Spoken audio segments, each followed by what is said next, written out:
Et donc, en fonction du budget qui nous était alloué, à peu près 32 millions de dollars, on a identifié 42 artères, et cela sur une longueur d'intervention d'à peu près 86 km. Et je tiens à préciser ici qu'il s'agit ici uniquement des voiries revêtues. Donc ce sont des réhabilitations des voiries revêtues. Il ne s'agit pas de la construction de nouvelles routes ou de nouvelles voiries. Parce que là, ce sont d'autres types de projets, bien sûr, dans les voiries, mais Kinshasa Zéro Trou concerne les voiries revêtues. Il y en avait à peu près, aujourd'hui nous avons à peu près 697 km de voiries revêtues sur un réseau de l'ordre de 3600 km. Ça c'est le réseau de voiries de Kinshasa dans son ensemble. Mais ce qui est revêtu c'est 697 km. Mais nous avons travaillé sur 86 km, ce qui représente à peu près 12%. Et là, il s'agit donc de réhabilitation de ces voiries. Donc il faut bien que les gens comprennent cela pour ne pas que on vous dise, ah voilà, et Pananga Maboulou Zalina, nous ça veut dire que Kinshasa Zéro Trou est aussi mbatté. Non. Il faut bien comprendre que nous avons commencé par identifier, bien sûr, nous avons commencé par identifier une certaine longueur de route sur laquelle nous intervenons en fonction, bien sûr, des contraintes budgétaires. Donc, les 86 km en question, nous les avons divisés en deux lots. Il y a le lot 1 et le lot 2. Le lot 1, je vous donnerai quelques exemples d'avenues qui font partie du lot 1. Ce lot 1, aujourd'hui, est achevé. Nous sommes maintenant dans le lot 2. C'est ainsi que j'ai entendu des gens dire, dans les points d'information du gouvernement, nous parlons de 100% d'exécution. Oui, mais c'est 100% d'exécution par rapport à l'objectif. L'objectif qui est le lot 1. Si nous disons 100%, ça voudrait dire que c'est sur cette partie, sur ce lot-là, que effectivement nous avons atteint les 100% d'exécution. Au jour d'aujourd'hui, le lot 1, nous l'avons terminé à 100%. Le lot 2, nous sommes autour d'à peu près 40%. Et si vous voulez des exemples pour que vous ayez une illustration, je vous dirais par exemple que des avenues telles que OUA 1, OUA 2, d'autres avenues telles que l'avenue Victoire, l'avenue Kasavubu, ont fait partie de ce lot 1.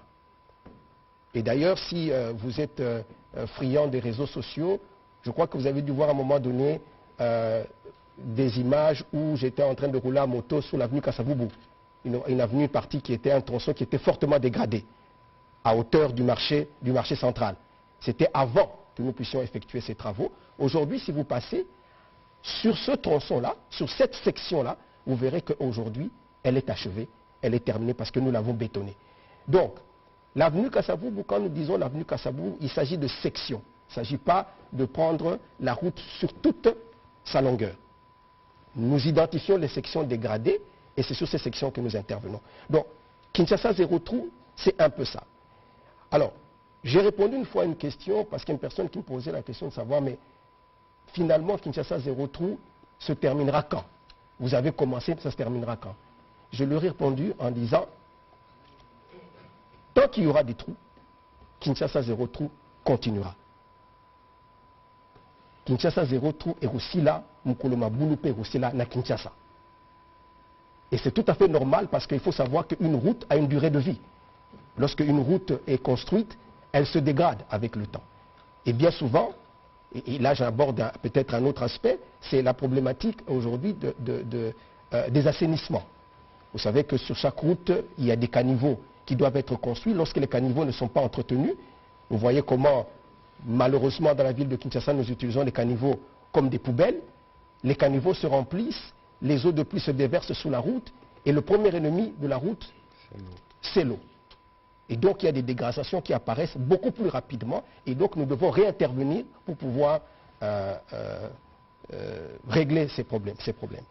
Donc je voulais m'étendre quand même sur Kinshasa Zéro Trou pour lever les équivoques qu'il y a là-dessus.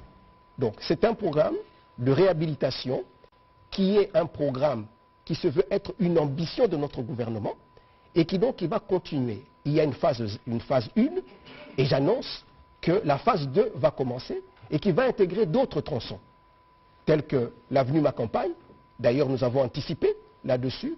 Il devait être dans la phase 2, mais nous avons été obligés de la mettre dans la phase 1, compte tenu de l'état de dégradation très avancé de cette avenue et du fait qu'elle reçoit un grand trafic. Des avenues telles que Oshwe, des avenues telles que Tourisme, qui posent problème aujourd'hui le long du fleuve, d'autres avenues sont identifiées qui vont faire partie de cette phase 2. Donc c'est un programme qui va suivre son cours en termes de phasage. Nous allons identifier de nouvelles artères, ainsi de suite. Donc ça, il s'agit du projet Kinshasa Zéro Trou, qui, comme je le disais tout à l'heure, est financé sur ressources propres, c'est-à-dire directement par le Trésor public. Il y a bien sûr d'autres projets, mais compte tenu du temps, je vais peut-être ne pas trop insister là-dessus, mais juste à titre d'information, des projets tels que l'Avenue de la Paix sont en cours de réhabilitation, des projets tels que Don Bosco, Avenue Carrière. Toutes ces routes font partie de nos projets de réhabilitation des voiries.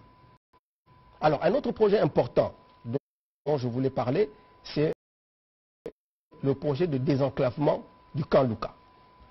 Parmi les projets phares que nous avons ici dans la ville de Kinshasa, et qui a même connu d'ailleurs le lancement des travaux par son Excellence Monsieur le Président de la République, le désenclavement du camp Luka, qui est un camp qui, malheureusement, comme vous le savez, sauront que c'est un projet qui a été conçu pour pouvoir permettre une jonction entre la commune de Kitambo et la commune de Selembao au travers de ce grand pont qui va être jeté, et d'ailleurs qui est aujourd'hui achevé, d'à peu près 100 mètres sur l'Uboudi. Donc dans ce projet, nous avons réhabilité les avenues cimetières à partir de Benseke, avenue cimetière, nous allons poursuivre avec l'avenue Louis, Maenga, Louis, jusqu'à ressortir sur l'avenue 24 novembre. Donc nous allons complètement désenclaver Camp Luka dans les deux sens. Nous pourrons à partir de Camp Luka aller dans le sens de Kitambo, Ngaliema, et puis de l'autre côté atteindre aussi 24 novembre. Donc vous imaginez un peu l'économie de temps que nous allons réaliser lorsque ce projet sera achevé. Et en même temps, nous allons profiter pour que nous puissions, d'ailleurs les images sont derrière vous, je ne sais pas si la télévision elle est par là, hein? On la voit là. Voilà. Là je suis sur, en fait, avant qu'on puisse poser le tablier, avant qu'on puisse bétonner le tablier, j'étais sur une visite d'inspection de ce pont, 200 mètres, c'est un ouvrage très important. Aujourd'hui, il est totalement achevé. Et je vous annonce que d'ici la fin de ce mois, le mois de février, nous allons procéder à l'ouverture de ce tronçon. Donc, on pourra quitter Kitambo, Ngaliema et aller jusqu'à Selembao en passant par ce pont. Et là, j'apprends également, en même temps, chose importante à dire par rapport à ce projet, c'est que nous avons permis également que les gens puissent passer par le pont Lunda, c'est le pont Lunda, en passant par l'avenue Chrétien, vous traversez le pont Lunda, vous remontez sur les avenues Vivi-Ngaliema et atteindre un peu plus loin Monjiba. Donc l'idée ici, c'est le désenclavement et ce projet est en train d'être réalisé. Ça, c'était des projets qui sont des projets sous financement direct du Trésor public. Mais nous avons aussi des projets sous financement PPP, partenariat public-privé. Ce sont des projets où nous sommes en partenariat avec des privés. Ces partenaires privés préfinancent les travaux et au niveau du ministère des Infrastructures, nous faisons des montages pour qu'on puisse leur garantir les remboursements. Et nous utilisons essentiellement le Fonds national d'entretien routier, le FONER, pour pouvoir leur garantir ce remboursement. C'est ainsi que vous avez entendu parler des projets tels que Tchilégelou, des projets comme Moderne Construction, des projets comme ABC. Mais je vais me focaliser sur le projet Tchilégelou parce que c'est un projet qui a fait couler beaucoup d'encre. Alors, le projet Tchilégelou, à la base, c'est un projet, comme le nom l'indique dans une de nos langues nationales, ça veut dire projet pilote. L'idée, c'était de commencer effectivement par deux grands espaces Kinshasa, à peu près 40 km, et puis l'espace Grand Kasaï, 100 km. Grand Kasaï, ça fait 5 provinces.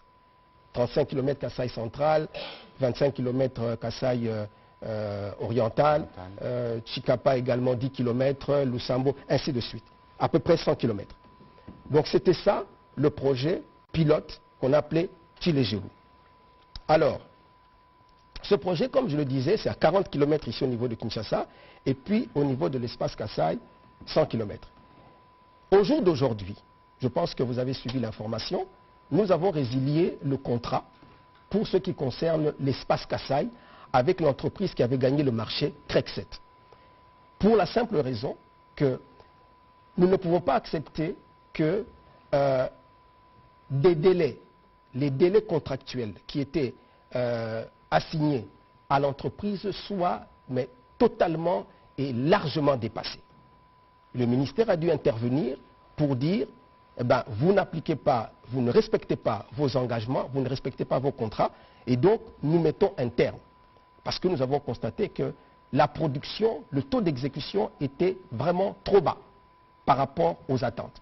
Et ils étaient totalement hors délai, donc nous avons été amenés à résilier ce contrat. La lenteur donc des travaux, et nous considérons en fait que cette entreprise n'a pas bien fait sa planification en termes de sa chaîne logistique. Comment est-ce qu'ils allaient faire parvenir les équipements, les matériaux, ainsi de suite, pour pouvoir rendre les ouvrages et respecter leurs engagements dans les délais. Donc, nous avons été obligés de prendre cette mesure et mettre un terme à ce contrat. Aujourd'hui, nous sommes en train, l'OVD est en train de travailler pour pouvoir trouver des entreprises de substitution qui vont récupérer la partie du contrat dans cet espace qui n'a pas été fait. Donc, Tshilé-Gelou, aujourd'hui, nous sommes au niveau de l'espace Kasaï, il y aura des nouveaux. Et nous avons donné des instructions très claires à l'OVD pour que cette fois-ci, ils choisissent des entreprises qui sont déjà installées et qui ont des capacités techniques et financières avérées pour qu'on ne connaisse plus la situation que nous avons connue avec l'entreprise qui était là, sous prétexte qu'effectivement, c'est vrai qu'au jour d'aujourd'hui, nous sommes conscients que l'espace Kasaï a des problèmes d'enclavement, mais lorsque vous acceptez un contrat, c'est-à-dire que vous devez prendre les dispositions pour que vous puissiez parer à toute éventualité. Chose qui n'a pas été faite à l'époque où ils ont reçu le contrat, et donc nous avons été obligés, comme je le disais tout à l'heure, de mettre un terme à ce contrat. Mais au niveau de Kinshasa, leur production est assez acceptable, ils sont à peu près autour de 40%, ils restent encore dans les délais, donc nous continuons avec la même entreprise. Donc je tenais à préciser cela pour le projet Tshilé-Gelou, afin que la compréhension soit claire. À côté de cela, nous avons un accompagnement également, comme je le disais tout à l'heure, de nos partenaires techniques et financiers, que vous connaissez, la Banque mondiale, la BAD, mais particulièrement dans les voiries, nous travaillons surtout avec la BADEA, qui est une banque d'origine arabe, qui a un projet que nous appelons le projet 5 artères, ici à Kinshasa. Pour les gens qui habitent Mongafula aujourd'hui, vous voyez le projet Bianda, projet Bel Air, qui avance sérieusement. Aujourd'hui, on est en train d'asphalter. Je voyais encore dans les réseaux sociaux, quelqu'un nous envoyait des fleurs pour cela. Mais il y a 5 autres artères qui sont en train d'être réhabilitées, ou disons construites, là, parce que là, il ne s'agit pas de projet de réhabilitation, mais de projet de construction de nouvelles voiries. Il y a l'avenue Biangala qui est totalement achevée, cette avenue qui quitte de l'avenue Université et qui ressort jusque vers Cité Salongo et qui rejoint Bypass. Là-bas, tout est achevé. Les avenues Kinsenso, les avenues Kimwenza et les avenues Croix-Rouge vont suivre. Il y a pour ces 3 avenues quelques soucis d'un côté d'occupation des emprises de la route, mais il y a aussi la SNEL qui doit déplacer son réseau d'éclairage. Donc toutes ces choses, nous sommes en train d'y travailler pour qu'on puisse libérer le chantier et que les travaux puissent se poursuivre. Donc, peut-être à côté de ça, il y a des projets qui sont en train d'arriver avec ce grand projet Kinelenda qui va arriver, et des avenues telles que Maître Croquet, telles que Luemba au niveau de Njili vont être totalement réhabilitées. Alors, c'est ce que... Allez-y. Peut-être que je prends beaucoup de temps. Non. La matière, elle est abondante. Elle est vraiment abondante. Et là, je fais vraiment un effort. Et donc, je vais peut-être passer dans un deuxième volet, qui est le volet route. Vous savez que notre pays est un pays continent. Nous avons à peu près, en termes de routes d'intérêt national, à peu près 58 200 km qui couvrent les routes nationales, hein, mais aussi les routes d'intérêt provincial. 58 200 km, j'aimerais que vous puissiez vous imaginer ce que ça représente si nous devons construire toutes ces routes en prenant une moyenne plus ou moins reconnue d'entre 1 million, 1 million 200 000 dollars pour construire une route. Vous êtes à peu près à 58 milliards de dollars qu'il faut pouvoir mobiliser pour pouvoir revêtir toutes les chaussées, toutes nos routes nationales. Bon, donc vous voyez qu'il y a vraiment du pain sur la planche. Donc, au jour d'aujourd'hui, nous sommes dans une politique, effectivement, de pouvoir garder en état de praticabilité les routes qui sont en terre battue actuellement.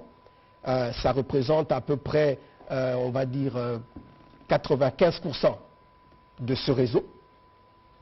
Et le reste, à peu près 5%, sont aujourd'hui revêtus.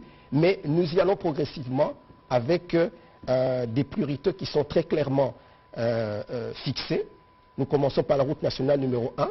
Aujourd'hui, cette route nationale numéro 1 qui part de Banana, Mwanda, qui remonte Matadi, Kinshasa, qui passe par le Grand Bandundu, qui traverse le Kasaï et qui va s'achever vers le Grand Katanga.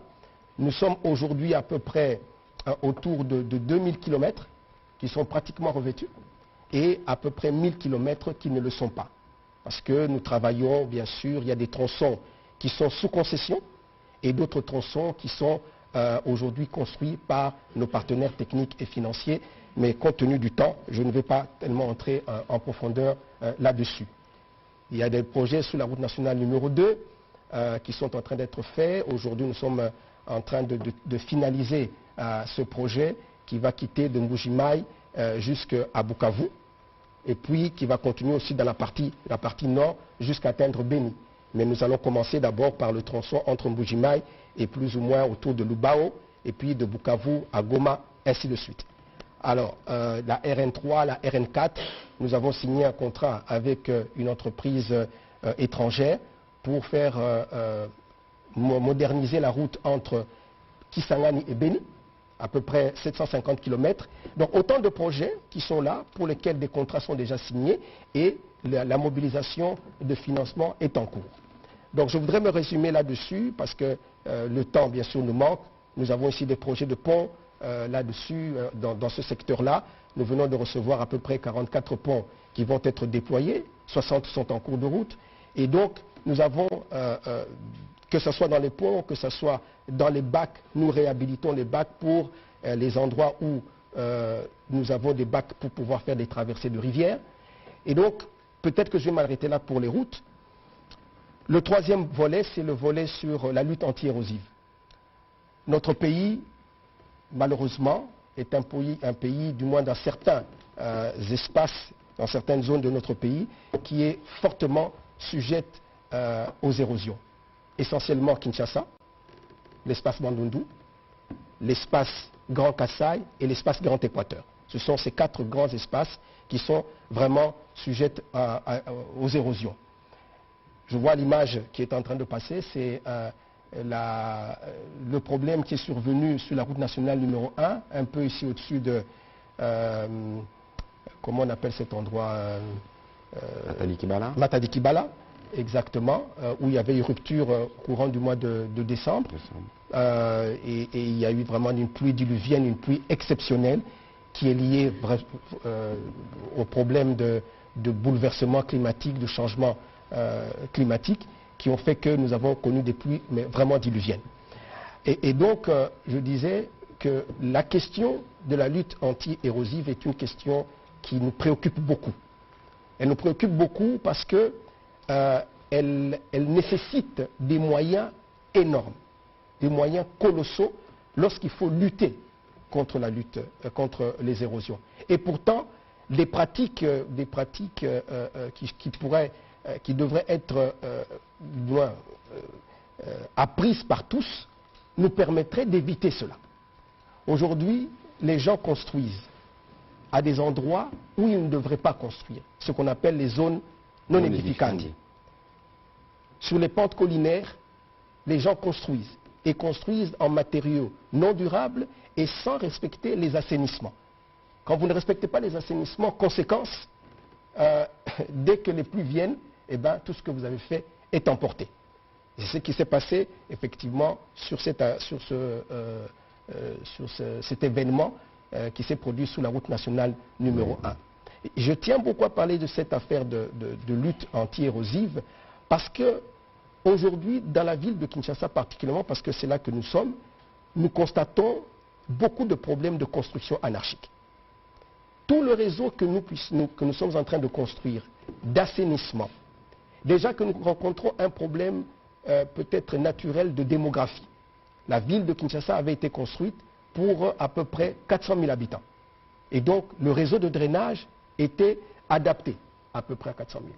Aujourd'hui, nous sommes à 15 millions. Ça veut dire que la population a augmenté à peu près 30 fois. N'est-ce pas? 30 fois. Et malheureusement, le réseau de drainage n'a pas suivi la même évolution. Donc nous avons déjà un problème au départ de ce phénomène naturel de démographie auquel nous devons faire face. Si en plus de cela, les ouvrages d'assainissement qui sont construits, nous les bouchons en jetant des immondices, en jetant des bouteilles en plastique, et nous assistons ici à des spectacles vraiment affligeants quand vous regardez nos rivières qui serpentent la ville, elles sont totalement couvertes par des bouteilles en plastique. C'est vraiment affligeant comme spectacle à cause de notre comportement. C'est notre propre comportement parce que nous jetons les bouteilles en plastique. À côté de cela, il y en a qui construisent même sur des caniveaux, qui construisent sur des collecteurs, qui construisent sur les lits des rivières. Et donc, conséquence, les eaux de ruissellement qui ont augmenté, et là aussi c'est un phénomène dont il faut parler, parce qu'au départ, nous avions peu d'habitations, donc la pluie quand elle tombait, il y avait des infiltrations. Les espaces d'infiltration étaient grands. Mais le fait qu'on a construit, il y a beaucoup de zones bâties, les eaux, maintenant, on a beaucoup plus des eaux de ruissellement qui doivent passer effectivement par le réseau de drainage, donc les caniveaux, après les caniveaux, les collecteurs qui vont vers les rivières, et les rivières qui vont jusqu'à l'exutoire final qui est le fleuve. Donc, nous avons des phénomènes qui se cumulent. Construction anarchique sur les caniveaux, sur les collecteurs, occupation des berges, et en plus vous avez l'exutoire final où à certains endroits il ne peut même pas être atteint. Si vous prenez aujourd'hui la rivière Gombe et que vous allez vers Petit Pont, aujourd'hui, la rivière Gombe pour atteindre, il est impossible de curer cette rivière au niveau de Petit Pont parce que les gens ont construit anarchiquement. Ils ont construit sous les berges de la rivière et ça fait que tous les engins que nous devons utiliser pour pouvoir atteindre le lit de la rivière, c'est impossible parce qu'il y a des immeubles. Donc vous voyez que c'est un problème qui touche différents secteurs, que ce soit les problèmes fonciers, que ce soit les problèmes d'urbanisme, l'aménagement du territoire. Nous devons nous mettre tous ensemble, et même le ministère de l'Intérieur, parce qu'à un moment donné, il faut qu'effectivement on prenne la décision de détruire ces constructions anarchiques. Parce qu'un individu a construit sur le collecteur, il y jouit, lui, de ce bâtiment, mais entre-temps, il entraîne des problèmes terribles à tout le voisinage. Et donc, il y a des décisions qui doivent être prises. La baie de Ngaliema. La baie de Ngaliema est aussi une illustration qui montre vraiment un comportement pour lequel on devrait vraiment prendre des mesures. Monsieur le ministre d'État, je voudrais que vous concluiez sur ces points pour permettre aux journalistes de poser la question. C'est assez rare pour moi de vous avoir, donc permettez-moi d'être un peu... On peut faire un chapitre 2, même un chapitre 3. Oui, tout à fait. Mais voilà, je pense que je peux m'arrêter là. J'ai parlé des questions de voirie, j'ai parlé des questions de route, j'ai parlé des questions la lutte anti-érosive. Peut-être un mot sur un projet spécifique qui est la francophonie. Vous savez que nous recevons les 9e Jeux de la francophonie ici au mois d'août. Le gouvernement est en train de s'employer à construire toutes les infrastructures qui vont recevoir les athlètes, que ce soit le village des Jeux, que ce soit les différentes aires sur lesquelles ces différentes disciplines sportives vont être développées. À titre d'information, je voudrais simplement vous dire que nous sommes à peu près aujourd'hui à 57% de niveau d'exécution physique et nous sommes assez confiants que dans les 2 mois et demi qui viennent, au plus tard, nous aurons tous nos ouvrages achevés. Mais bien sûr, cela demande une mobilisation financière de tous les instants. Nous faisons une forte pression au niveau du ministère des Finances, malgré tous les soucis qu'il peut avoir aujourd'hui pour que, effectivement, nous puissions recevoir ces ouvrages à temps et en heure. Voilà.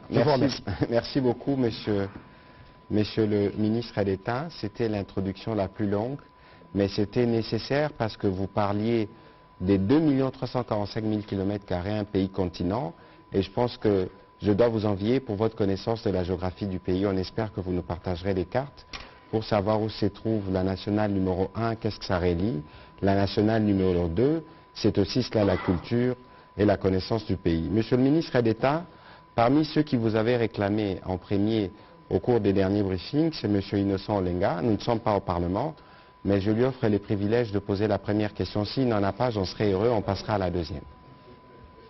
Merci beaucoup pour la parole, monsieur le ministre. Si c'était une émission, j'allais prendre tout le temps, parce que j'ai autant de questions, mais je vais me limiter. Vous n'en poserez qu'une, parce qu'il ne nous reste que 20 minutes. Il faut que je pose 2 ou 3, des petites questions seulement. Allez-y. Mais je peux vous inviter à mon bureau. Hein. Merci bien. Par exemple. Monsieur le ministre, partant du concept Kinshasa zéro trou, ne trouvez-vous pas que le concept en soi était mal conçu quand vous n'êtes concentré que sur 86 km alors que la ville compte beaucoup de kilomètres? Vous avez parlé de Kinshasa zéro trou. Le concept n'était-il pas mal conçu en soi? 86 km, c'est le premier lot. Continuez la question. Est-ce que vous avez... Est-ce que vous avez la vraie cartographie des trous sur toutes les artères dans toutes les communes de Kinshasa? Parce que là, nous vous disons, les conducteurs n'évitent pas les trous sur les artères de Kinshasa, mais plutôt, ils en choisissent les moins profonds sur toutes les artères. Et parce que vous avez parlé de Tilé-Gelou. La question?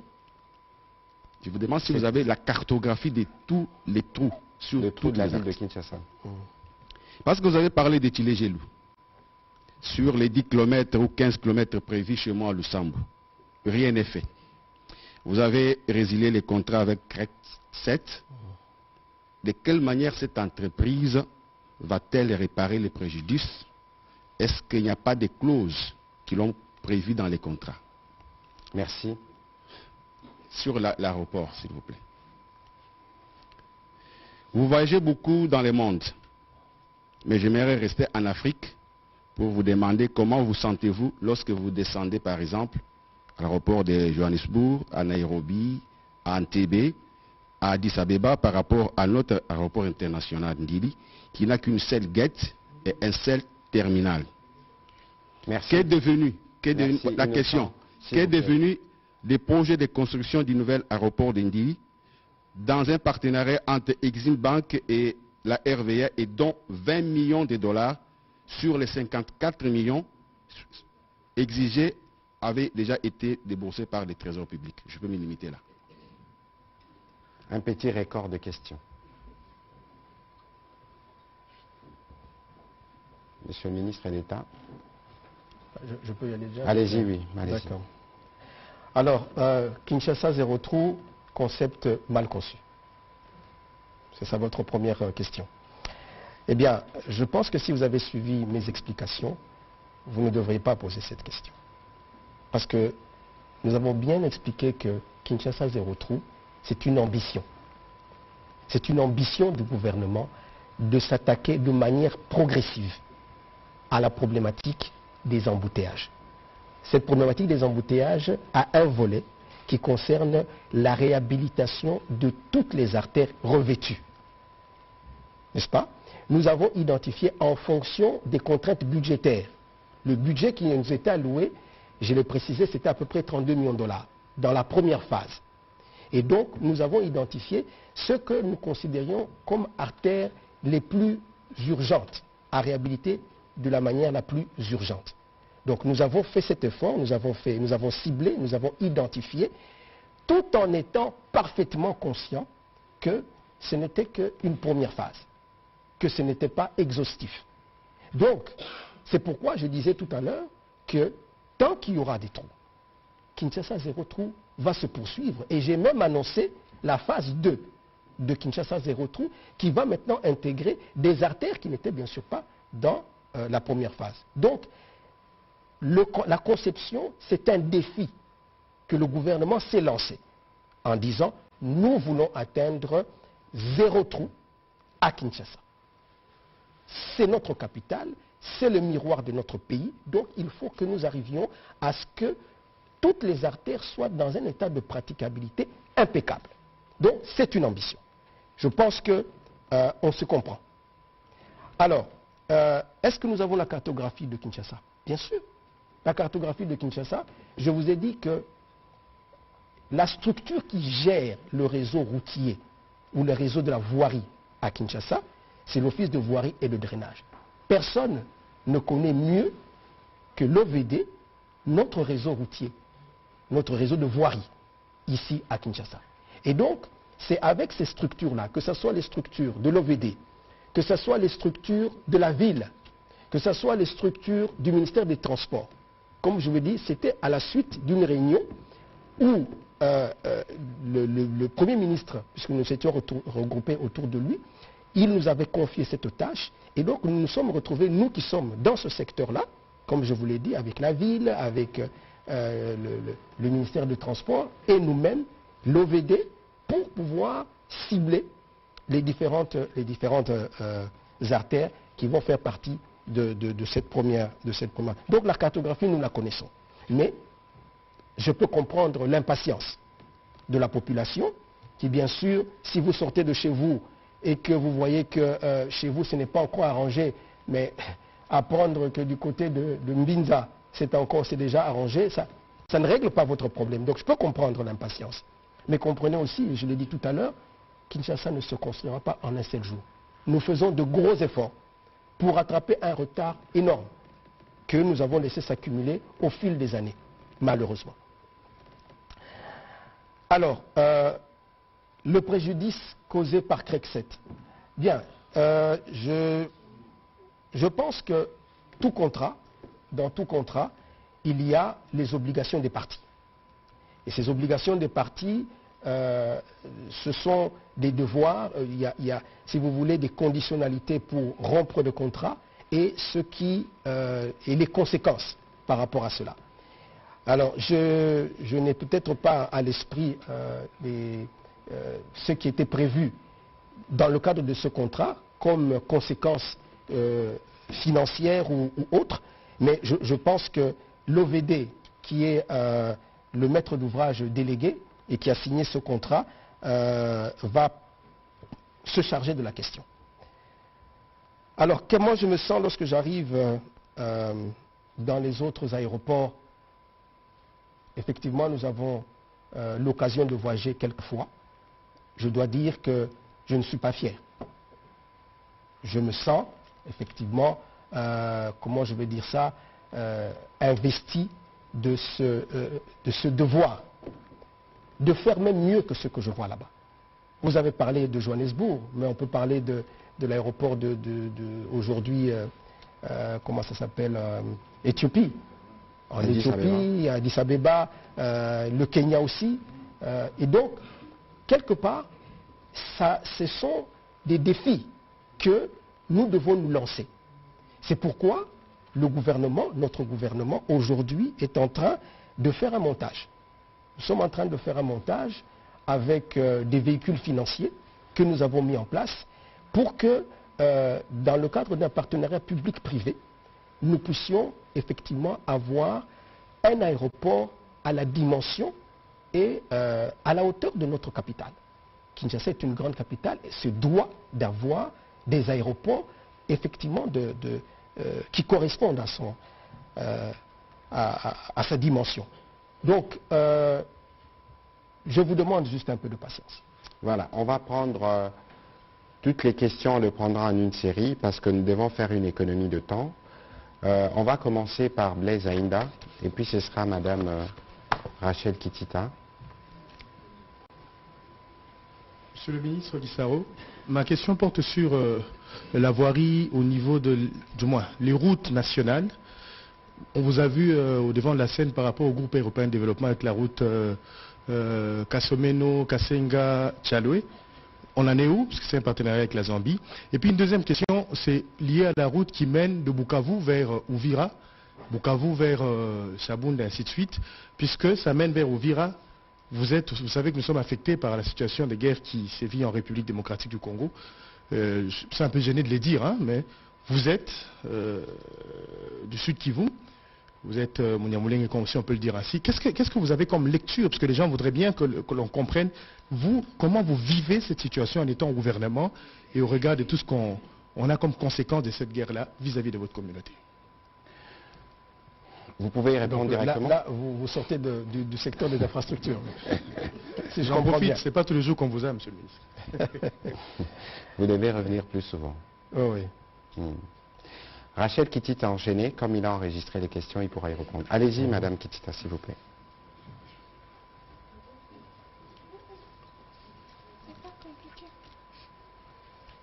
Merci beaucoup, monsieur le ministre, pour la parole. Petite question au ministre au ministre d'État Alexis Guissaro. Monsieur le ministre, le projet désenclavement de Kanluka, projet zéro trou à Kinshasa, première, deuxième phase, est-ce que vous pouvez nous donner l'estimation en termes de budget? Qu'est-ce que ça représente en termes de financement? Vous parlez des constructions anarchiques. Oui, voilà. Désenclavement de Kanluka, mais également Kinshasa zéro trou, phase 1 et la deuxième phase. Les constructions anarchiques à Kinshasa, vous en parlez, on a l'impression que vous vous plaignez, alors que l'État ne se plaint pas. Monsieur le ministre, qui délivre les certificats d'enregistrement quand les citoyens vont acheter? Qui donne l'autorisation de bâtir? Pourquoi les sanctions en amont ne viennent pas? Ça veut dire que l'État a démissionné de ses fonctions en République démocratique du Congo et particulièrement à Kinshasa parce que c'est tout le monde qui achète n'importe où et qui construit. Vous avez parlé de la baie d'Engaliema. Ce n'est pas un fonctionnaire de l'État qui gagne 600 000 francs à la fin du mois qui peut se taper le luxe d'acheter sur la baie d'Engaliema. Ce sont des hauts gradés dans l'armée, dans la police et même des politiciens. On a vu des députés nationaux construire sur la baie d'Engaliema. Ça veut dire que vous-même, vous ne faites pas respecter les lois de la République démocratique du Congo. Quelles sont les sanctions finalement? Est-ce que les sanctions viendront par rapport à ceux qui ont la charge de faire appliquer la loi en cette matière? Et puis je vais terminer par les inondations à Kinshasa. Les inondations, oui, on en parle, mais c'est quoi la politique que vous avez? Quelle est la solution idéale pour éviter les inondations dans la capitale? Merci. Une solution alternative. Merci, on va prendre les deux dernières questions. On prend la question de mon ami des 10e rue et une question en lingala pour terminer. Il faut donner le temps au ministre de répondre. Il ne faut pas nous habituer à retarder le journal de la RTNC, s'il vous plaît. Merci beaucoup. Ma question s'adresse au ministre des ITPR. Je voulais quand même savoir, parce que vous avez parlé de la route nationale numéro 1, où en est-on avec les travaux entre les tronçons de Bushmaï-Kananga et Bushmaï-Mweneditu? Où en est-on avec les travaux? Merci.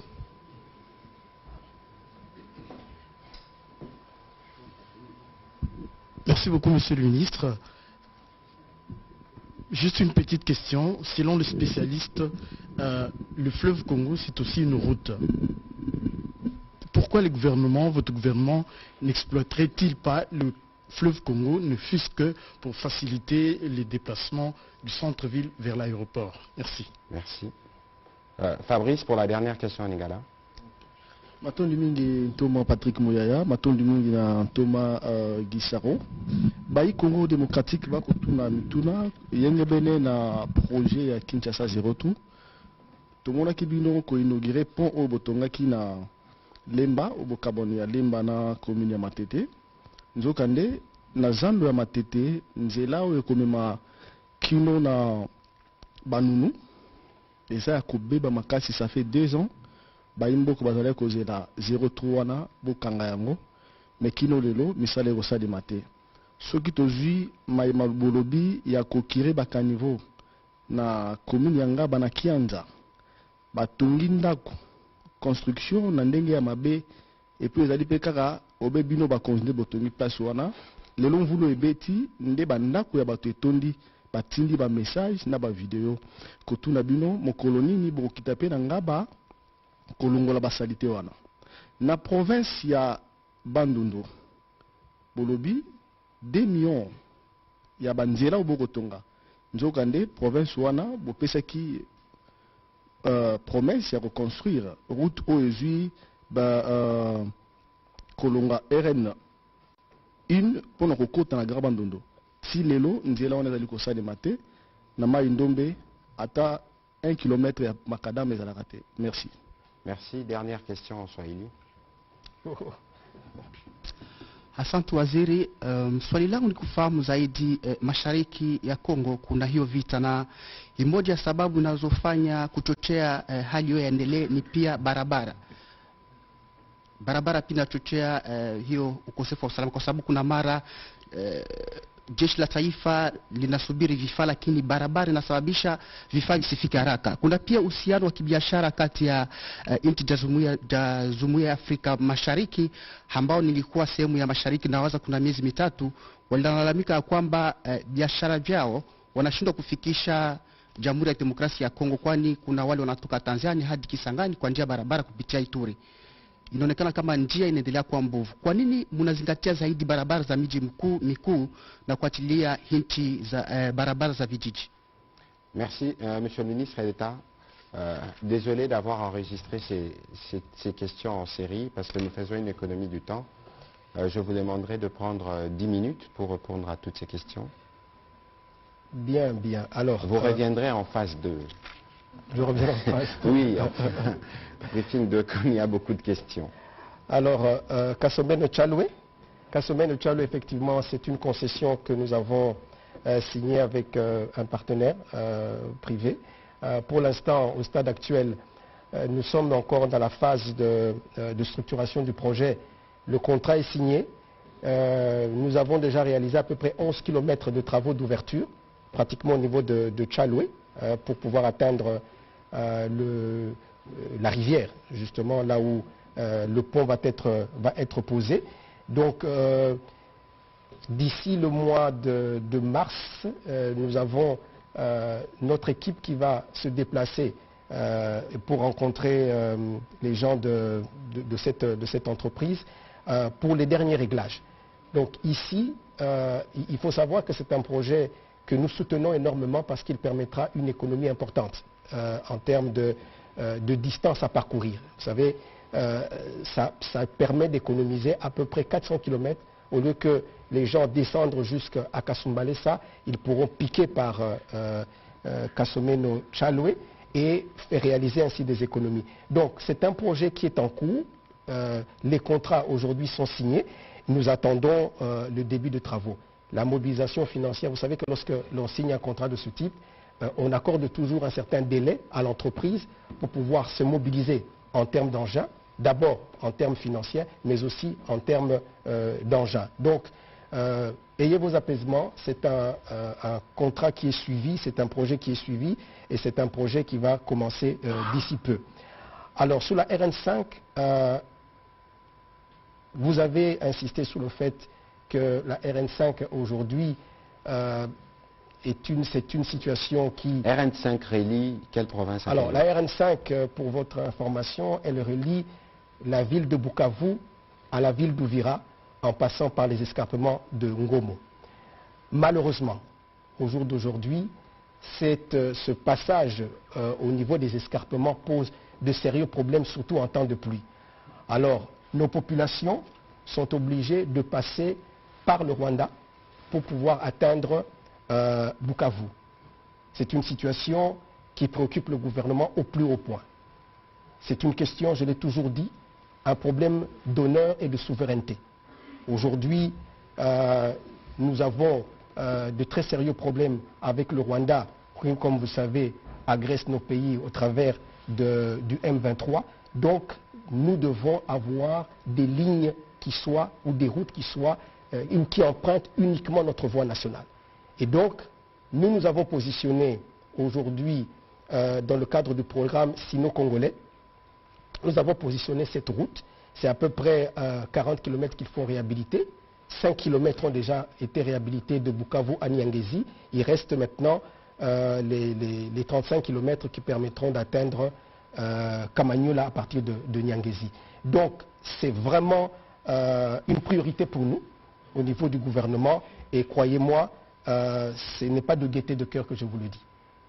Alors, vous posez la question de savoir en tant que Munyamulenge, comment est-ce que quel est mon sentiment ou quelle est ma lecture de la guerre ou de cette guerre qui nous est imposée aujourd'hui par le Rwanda en utilisant son supplétif qui est le M23. Je pense qu'il est temps que l'Afrique recourt à d'autres méthodes que les guerres. Notre pays a été en guerre avec le Rwanda, ou Rwanda interposé, au moins à 4 reprises. L'AFDEL, le RCD, le CNDP, le M23-1, le M23-2. Si l'objectif de la guerre était réellement de régler des problèmes tels que les FDLR, qui est le prétexte qui est utilisé aujourd'hui, ou alors des problèmes de stigmatisation de certaines communautés, je pense qu'après toutes ces années et toutes ces guerres, on aurait trouvé des solutions. Mais au jour d'aujourd'hui, au contraire, il y a des gens qui veulent se faire porte-parole de notre communauté, alors que nous-mêmes, nous n'avons demandé rien à personne. Nous n'avons pas invité le Rwanda pour venir plaider notre cause, et encore moins en faisant la guerre à notre pays. Parce qu'ils enveniment la situation, au contraire. Et nous pensons, nous, qu'on doit laisser aux Congolais, entre eux, régler leurs problèmes. Le Congo ne se transporte pas dans les autres pays, même s'il y a une partie de sa communauté qui vit dans un autre pays, pour régler les problèmes de ces communautés-là. Donc aujourd'hui, en tant que Munyamulenge, en tant que Tutsi congolais, je considère que nous avons aujourd'hui un leadership au niveau du pays qui est un leadership responsable et qui peut donner à chaque Congolais sa place. S'il y a des extrémistes dans notre pays qui stigmatisent certaines communautés, eh bien que les lois de notre pays s'en occupent. Donc pour moi, je pense qu'aujourd'hui, et je le répète, si c'était le FDLR le problème, eh bien, après toutes ces guerres à répétition, je pense que cette question aurait déjà pu trouver une réponse. Si c'était ça l'objectif. Mais aujourd'hui, on ramène la guerre en prenant cela comme prétexte. Je pense que tout le monde voit clair dans le jeu. N'est-ce pas? Donc, je ne me réjouis pas. Parce qu'au contraire, au lieu qu'on cherche des solutions aux problèmes s'ils existent, on les empire et on monte les Congolais entre eux. Je ne mange pas de ce pas-là. Ce serait bien, Monsieur le ministre d'État, au regard de l'importance de la question, que vous le résumez en lingala pour que le message puisse être clairement compris. Merci. Tikala lo baona lingala. Obande kobayo kangai malamu. Na lobi boy. Ngala za Munyamulenge. Et je suis fier de l'être. Nakosenga jamais Nzambe abotanga ndenge mususu po ndenge Nzamba salangai ayebi po nani. Alors, na tikala kosenga te ou bien munyamulenge moko tikala kosenga te na mboka fulani na mboka Rwanda aya awa pona ko régler ba problème na biso. Jamais munyamulenge moko asala démarche wana. Bien au contraire. Ba guerre kili oyo eleki oyo Rwanda eza kosala biso par ba mouvement interposé. Soki yango nde ezalaki solution. Ndelelo, je crois que bitumengo za susu, mais au contraire. Et loko baza kosala kaka baza ko créer division sous makasi. Soki solution na bango ezaki pona ke okulukila biso soi-disant kimia. Mais au contraire, toujours komona que baza ko créer lisusu division parmi ba communauté ya mboka. Et biso en tant que communauté ezala batutsi ezala banyamulenge toza na besoin ya bitumba te. Toza na posa que mboka na biso to vivre na kimia. Toza na gouvernement, toza na tata mokonzi ya mboka oyo aza ko prendre en charge ba question wana. Le lobby awa toloba ya solo. Il est vrai que nakati ya mboka na biso ba extrémiste pe bazali. Ba sepelaka peut-être na elongi nanga te zolo nanga ba mona mwa mulai koleka ba sepeli nango te. Nzambe mutakelanga bongo. Alors ba extrémiste wana la seule réponse ya kopesa bango ezali au travers ya loi. Ba o baza ko meka le lobby amoni ninga na nzela alingi ko sale mabe, c'est la loi qui doit s'occuper de lui. Nous l'avons vu ici à Kinshasa, il y a eu des tentatives. Tata Mokonzi Mboka télémaki, gouvernement est télémi. Je me souviens, ministre Mouyaya Alekaki Awa, pour na koyeb ça dit oh nyosa ko meka kolandela mutu pona elongi naye, pona faciès naye, mutuana il va subir la rigueur de la loi. Voilà comment on résout les problèmes. Mais comme même la biso bitumba na kati ya mboka soit disant que toza ko salisa une communauté donnée, au contraire bozo le clavier de ba problème. Bozo le clavier de ba problème. Na bande ko na biso. Il faut que ça soit clair. Voilà, merci beaucoup, monsieur alors, le ministre.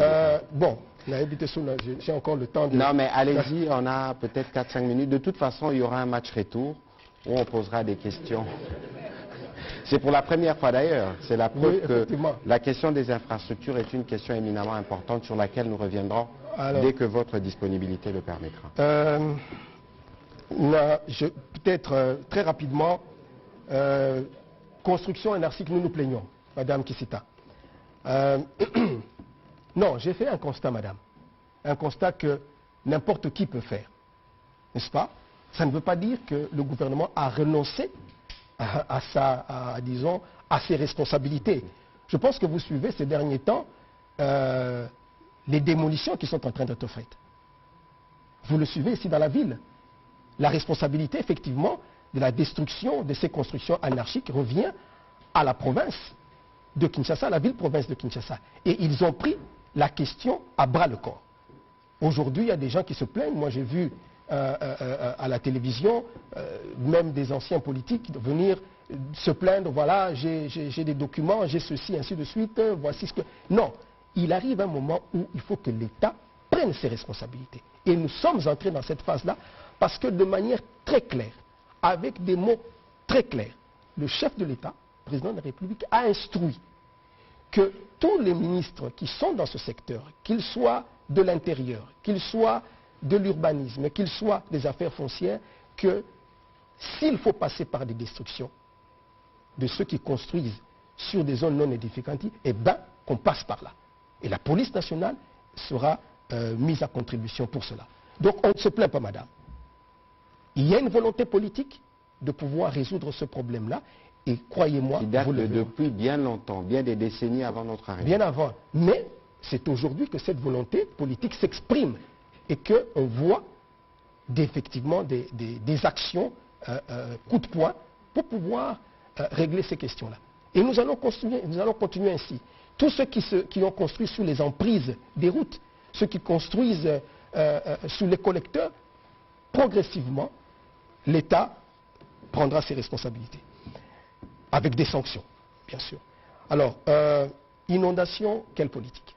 Inondation, la question de l'inondation, la question des érosions sont des questions qui sont plus ou moins un peu sœurs, si je puis m'exprimer de la sorte. Les inondations, je l'ai dit tout à l'heure, essentiellement, d'abord, ce sont des phénomènes climatiques, bouleversements climatiques, aujourd'hui. C'est des problèmes sur la mauvaise utilisation de nos réseaux de drainage. C'est ce qui entraîne ces inondations. Et la construction à des endroits, malheureusement, non autorisés. Alors, aujourd'hui, le gouvernement a pris à corps cette question.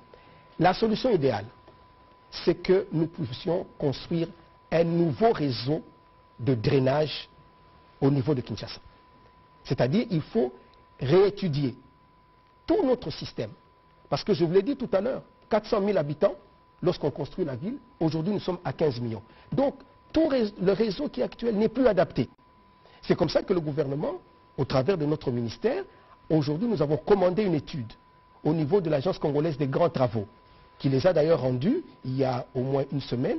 Ils ont fait le cahier de charge en faisant recours à toutes les structures qui sont aujourd'hui concernées par la question, que ce soit l'OVD, que ce soit le secrétaire général du ministère, que ce soit le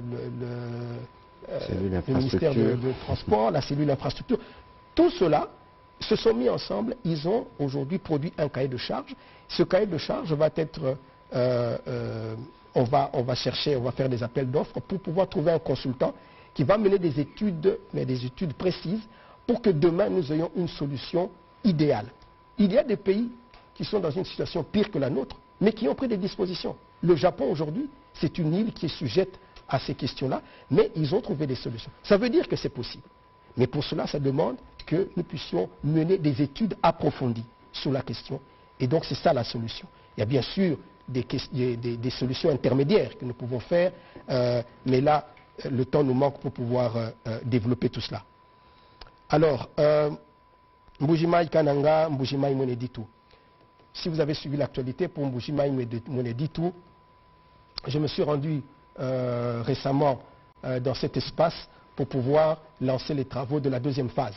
Parce que nous avions fait une première phase sur cette route. Maintenant, il était question de poursuivre la deuxième phase. Ce que nous avons fait, je crois que vous avez suivi l'actualité. Alors, Mbujimaï Kananga, comme vous le savez, effectivement, ça fait partie de la route nationale numéro 1 et qui constitue la route prioritaire. Parce que c'est vraiment l'épine dorsale de notre pays. Elle traverse 11 provinces de notre pays. Donc c'est bien pour cela qu'on appelle la route nationale numéro 1. Au jour d'aujourd'hui, pour ce qui concerne le tronçon entre Mbujimaï et Kananga, nous allons mutualiser les financements entre pas deux entreprises, mais disons deux sources de financement. Nous allons les mutualiser. Nous avons la Banque africaine de développement qui est intéressée et qui a même déjà validé ce financement au niveau de son conseil d'administration. Très bientôt, nous allons passer à la phase de passation des marchés et qui va faire les travaux entre Kananga et Kabeakamwanga. Et la phase entre Kabeakamwanga jusqu'à Mbujimaï sera faite par l'entreprise Samkrit, qui est une entreprise qui a gagné ce marché-là. Et à terme, donc on pourra voir cette route faite. Donc c'est ça le montage qui a été arrêté pour ce qui concerne Mbujimaï. La dernière question sur Eli. Il y a encore une autre? Il a parlé non, il y en a même plusieurs autres. Bon, vous avez 5 minutes pour terminer. Alors, Fleuve Congo, boulevard naturel. Vous avez parfaitement raison. Boulevard naturel, ce n'est pas simplement entre Kinshasa, du moins la Gombe et l'aéroport. En réalité, c'est vraiment le meilleur moyen de transport, la meilleure route, la route la moins chère, je devrais dire. Parce que tout ce qui est infrastructure routière coûte assez cher. Nous avons là un boulevard naturel qui devrait être exploité, effectivement. Alors, il y a des projets aujourd'hui au niveau du ministère des Transports. Là, vous entrez dans le secteur d'un collègue.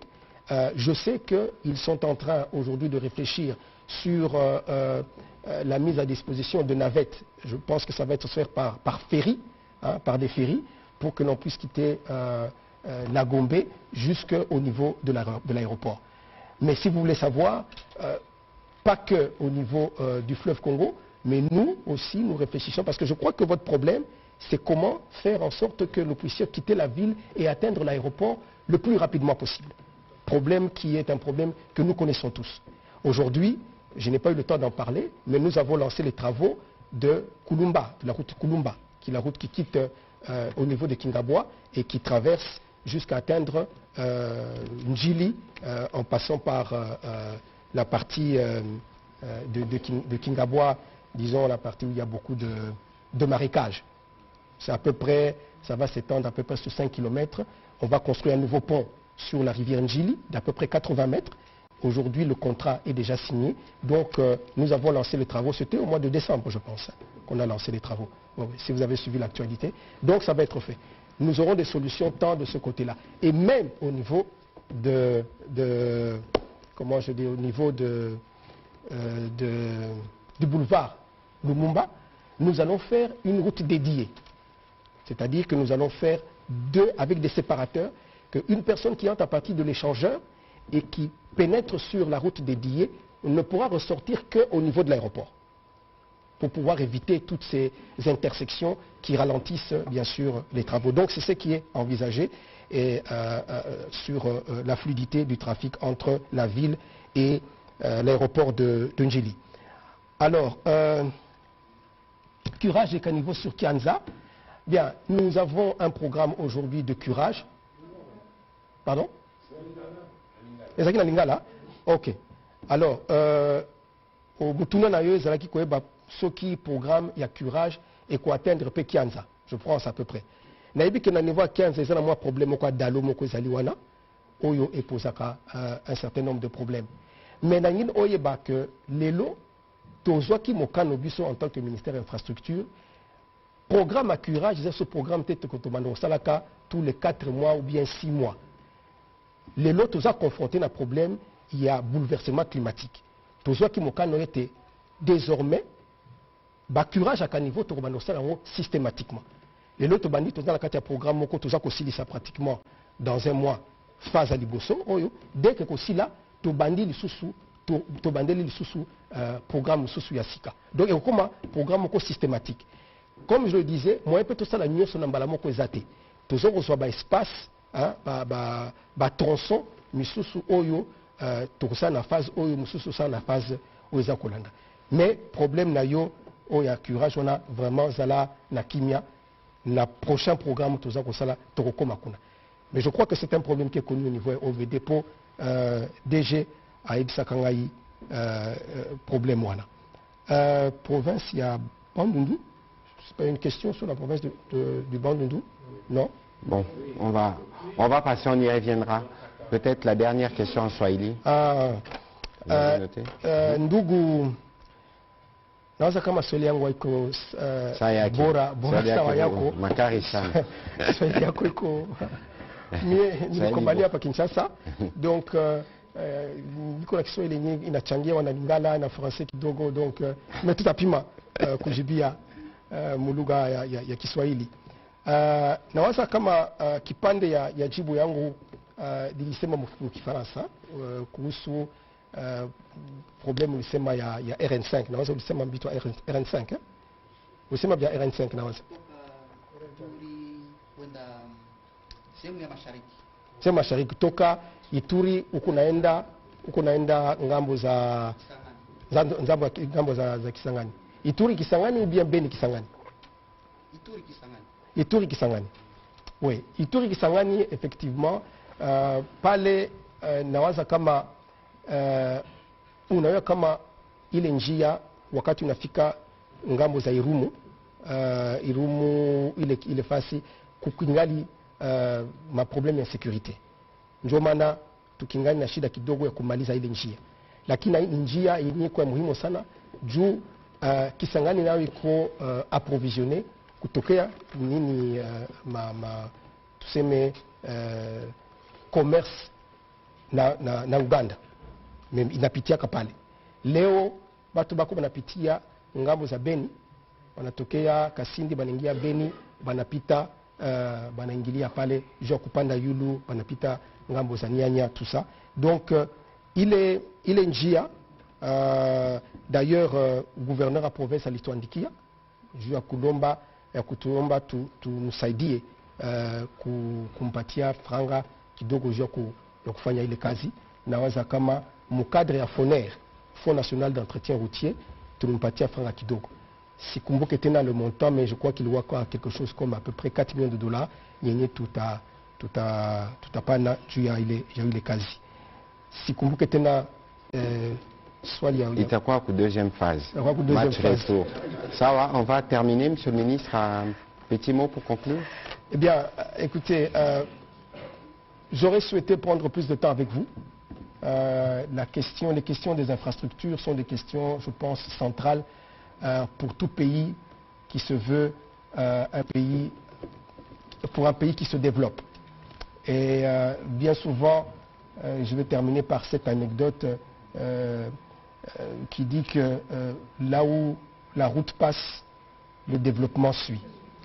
Donc je crois que je serai très intéressé à revenir ici assez souvent, mais vous devez savoir que le gouvernement, et particulièrement la première autorité du pays, met un accent particulier sur ces questions d'infrastructure parce qu'il est au centre de notre développement.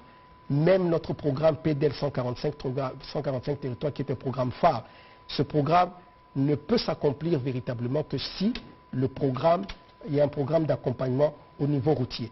Donc, nous y mettons les moyens, le gouvernement met les moyens, le ministère des Finances venait de nous doter d'un montant de budget d'à peu près 50 millions de dollars, ça a été annoncé en Conseil des ministres, et donc nous allons y aller progressivement.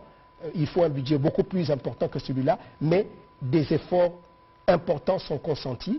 Et donc, ayez, je dirais, confiance en votre gouvernement parce que nous sommes parfaitement conscients des préoccupations de notre population et que sans route, sans infrastructure, il sera difficile d'améliorer les conditions de notre population et d'améliorer ou bien de faire croître notre développement.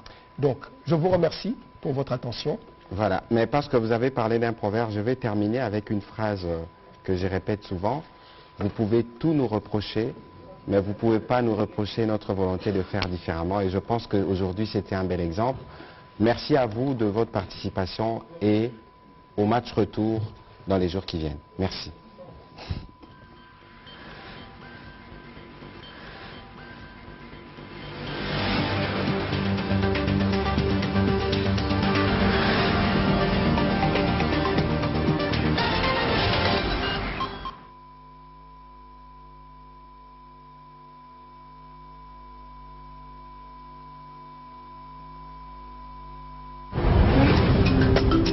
Et que cela exige de chacun de nous une mobilisation tous azimuts. Peuple congolais, il est temps de nous lever, de nous serrer les coudes et d'agir pour défendre notre patrie, notre intégrité territoriale et l'intangibilité de nos frontières. La République démocratique du Congo est victime d'une nouvelle agression rwandaise et des actes criminels et terroristes du M23. Ils ont juré de compromettre l'élan de notre progrès, nous diviser et perpétuer le pillage de nos ressources naturelles. Le sang a trop coulé, de vies sont fauchées, notre pôle patrimoine mondial est détruite. La situation humanitaire est alarmante. Nous avons un devoir sacré de résistance patriotique et populaire. Pour cette cause nationale, mobilisons-nous. Au-delà de tout clivage, y compris politique, agissons contre l'ennemi de la paix, notre cible commune. Restons vigilants. Disons non à la stigmatisation et à tout acte de violence. Exprimons toute notre solidarité aux compatriotes victimes de cette agression. Mobilisons-nous, apportant un soutien total et indéfectible à nos vaillants FARDC et à nos institutions pour rétablir la paix et la sécurité. Ensemble, défendons la patrie et gagnons cette guerre insensée du M23, appuyée par l'armée rwandaise. Batela Ekolo, Bendele Koyate.